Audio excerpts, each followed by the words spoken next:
நண்பர்களை நீங்கள் பார்த்து கொண்டு இருப்பது உங்கள் கௌசிகா ரிவ்யூ. சரி வாங்க வீடியோக்குள்ள போய் என்ன நடக்க போகுது அப்படின்னு சொல்லிட்டு பார்த்தீங்கன்னா, நம்ம அன்னபூர்ணி இருக்காங்களா, அவங்க இருந்து போயிட்டு விஜய் கிட்ட பேசுறாங்க.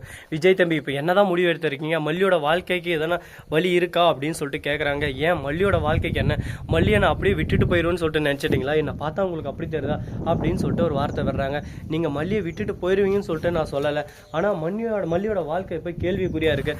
அதை நினைக்கும் போதெல்லாம் என் மனசு இவ்வளோ கூனி குறுகி போய் எனக்கு ஒரே அவமானமாக இருக்குது. அது மட்டும் இல்லாமல் வாழ்க்கை இப்படியெல்லாம் ஆனதுக்கு நான் தான் காரணம்னு சொல்லிட்டு அன்னபூர்ணி புலம்புறாங்க. விஜய் வந்து நான் ரெண்டு பேரும் எதுக்காகவும் எந்த காரணத்துக்கு கொண்டு விட்டு தர மாட்டேன், ரெண்டு பேரும் என்னோட உயிர் தான் அப்படின்னு சொல்லிட்டு ஒரே வார்த்தையில் முடிச்சிடறாரு.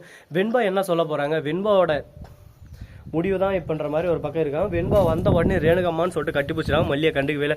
கொஞ்ச நேரம் இருந்து மல்லி அம்மா அப்படின்னு சொல்லிட்டு மல்லி அம்மா கட்டி பிடிச்சின்னு எனக்கு ரெண்டு அம்மா இப்போ எனக்கு ரொம்ப சந்தோஷமா இருக்கு. எனக்கு ரெண்டு அம்மா, ஒரு அம்மா சாப்பாடு விட்டுவாங்க, ஒரு அம்மா என்ன ரெடி பண்ணுவாங்க, ரெண்டு அம்மாவே எனக்கு டெய்லி ஸ்கூலுக்கு அனுப்பிச்சு வைக்கிறாங்க. எனக்கு ரொம்ப சந்தோஷமா இருக்கு அப்படின்னு சொல்லிட்டு வெண்பா வாயிலே டக்குன்னு வந்துடுது. இது ஒரு பக்கம் சந்தோஷமான விஷயமா இருந்தாலும் எனக்கு கிடைக்க வேண்டிய அன்பு அங்கே போதே. ரேணுகா திடீர்னு சுயநினைவு திரும்பிட்டா அந்த சமயத்தில் அவங்களோட ரியாக்ஷன் எப்படி இருக்கும், நமக்கு பிரச்சனை இல்லை, நாம எல்லா விஷயம் தெரிஞ்சு அறிஞ்சு புரிஞ்சு இந்த இடத்துல இருக்கோம். ஆனால் ரேணுகாவுக்கு திரும்ப சுயநினைவு வந்துச்சுன்னா அந்த சமயத்தில் ரேணுகா ஏற்றுக்குவாங்களா, ரேணுகாவுக்கு அந்த சமயத்தில் எப்படி இருக்கும், அப்படி சும்மா உலகமே ரெண்டா பிறந்த மாதிரி இருக்கும், தான் கணவன் இன்னொரு பொண்ணு கூடயும் இருக்காரே அப்படின்னு சொல்லிட்டு. ஏன்னா அவங்களுக்கு இவ்வளோ நாள் நடந்த விஷயம் எதுவுமே தெரியாது.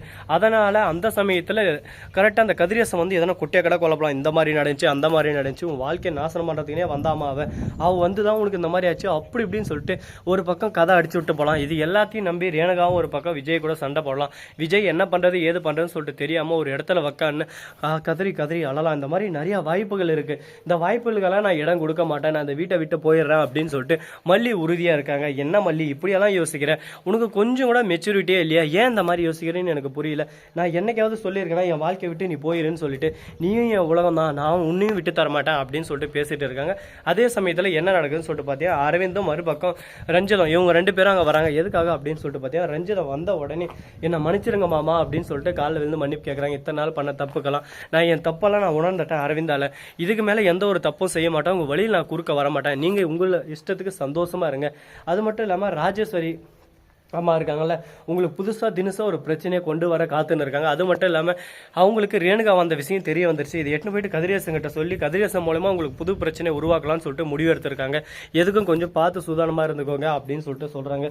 என்ன திடீர் மாற்றம் அப்படின்னு சொல்லிட்டு நம்ம மல்லி கேட்க உடனே பார்க்கணுமே அரவிந்த் இருந்துன்னு, இனிமே இவ என்னோட மனைவி, அதனால தான் எல்லாமே அரவிந்தோட பேச்சு அவரோட மூச்சு எல்லாமே என் மேலே பட்டதுனால தான் இந்த அளவுக்கு ஒரு பக்கம் எனக்கும் அறிவு வந்திருக்கு. யாருக்கிட்ட எப்படி நடந்துக்கணும், எந்த மாதிரி பேசணும், எந்த விதத்தில் நான் இத்தனை நாள் இருந்தது எந்த கேவலமான இடத்துல இருந்தேன் அப்படின்னு எல்லா விஷயம் எனக்கு புரிய வந்துச்சு. தான் வீட்டை விட்டு அடுத்தவங்க வீட்டில் போய் இருந்தாவே அந்த இடத்துல நமக்கான மரியாதையும் இருக்காது. அவங்க சொல்கிறதுக்கு ஏற்ற மாதிரி எடுத்துக்கணும். நம்ம வாழ்க்கையை ஒரு பக்கம் நாமளே சீரழிச்சோமா அப்படின்ற விஷயம் எல்லாமே எனக்கு இப்போ தான் தெரிய வந்துச்சு. ஏன்னா ராஜேஸ்வரி கிட்ட அரவிந்த் சொன்ன மாதிரி நான் 2 வார்த்தை கேட்டேன். அதுக்கு எல்லாமே ஒரு பக்கம் ராஜேஸ்வரி ஆப்போசிட்டாக தான் சொன்னாங்க. அது மட்டும் இல்லாமல் அந்த சொத்தில் எனக்கும் தானே பங்கு இருக்குது, சொத்தை கொடுங்க அப்படின்னு சொல்லிட்டு கேளுங்கன்னு சொல்லிட்டு தான் ஃபஸ்ட்டு அரவிந்த் சொன்னார். ஏண்டி உன்னை நான் யூஸ் பண்ணினேன் அவ்வளோதான், நீ உன் மாமா மேலே பாசம் வச்சிருந்தேன், அதை பயன்படுத்தி உனக்கு அரவிந்தை முடிஞ்சால் கல்யாணம் பண்ணி வைக்கலாம்னு சொல்லிட்டு நான் ஒரு கெச்சு போட்டேன். அது நடக்கலை. சரி ஓகே, சொத்தெல்லாம் நான் திரும்ப எடுத்துக்கிட்டேன். இதுலேருந்து ஏதோ கொஞ்சம் 5 10 உனக்கு தூக்கி போடுறேன், எட்டுன்னு போயிட்டேரு, உன் வாழ்க்கை நீ பார்த்துக்கோ, இது என்னோட வாழ்க்கை என்னோட உலகம், நான் என்ன சொல்கிறேன்னா அதுதான் இங்கே, நீ பேசுறதுக்கு இங்கே எந்த அருகதையும் இல்லை அப்படி இப்படின்னு சொல்லிட்டு ஒரு பக்கம் மல்லியை ரொம்பவே அவதூறு மல்லி கேட்குறாங்கல்ல, அவங்க இருந்து இந்த மாதிரியெல்லாம் பேசுகிறாங்கன்னு சொல்லிட்டு ரஞ்சிதம் சொல்கிறாங்க. இதை கேட்டதும் ரஞ்சிதத்துக்கு மனசு கஷ்டமாயிருது.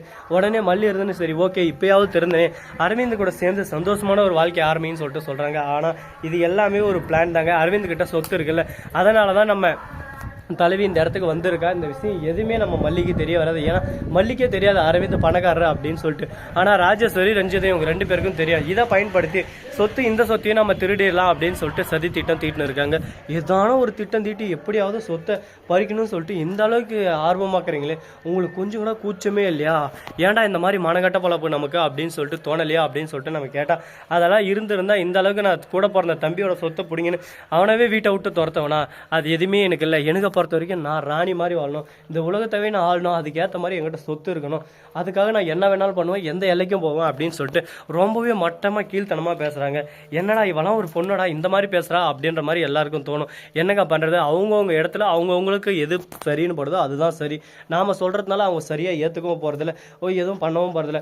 அவங்களுக்கு பிடிச்சிருக்கு, அவங்க இது பண்ணுறாங்க, அவ்வளோதான். இந்த விஷயத்தில் நம்ம எந்த ஒரு ஜட்ஜ்மெண்ட்டும் நம்ம அவங்களுக்கு எதிராக சொல்ல முடியாது. அவங்கவுங்க விருப்பம், அவங்கவுங்களோட உரிமை. அதனால் யாருக்கும் எந்த கஷ்டம் வராமல் நீ என்ன வேணாலும் செய்யுமா, நீ உழைச்சி உன் உழைப்பால் பெரிய ஆளாக நான் வேணாம் இல்லை, ஆனால் அடுத்தவங்க உழைப்பை திருடி அது மூலயமா பணக்காரன் ஆகணும்னு சொல்லிட்டு நினைக்கிற பார்த்தியா, இதுதான் கேவலமான எச்சத்தலமான வேலைன்னு சொல்லிட்டு நம்ம அழகாக சொல்லலாம். ஸோ நண்பர்களே, இந்த வீடியோ பிடிச்சிருந்தா லைக் பண்ணுங்கள், கமெண்ட் பண்ணுங்கள், ஷேர் பண்ணுங்கள், டிங் பெல்லை தட்டி விட்டு போங்க. அப்போ தான் நாம் போகிற அடுத்தடுத்த வீடியோ உடனுக்குடன் வரும். மிக்க நன்றி. தேங்க்ஸ் ஃபார் வாட்சிங். Tata, see you. நன்றி, வணக்கம், வந்தனம், வருக தருக.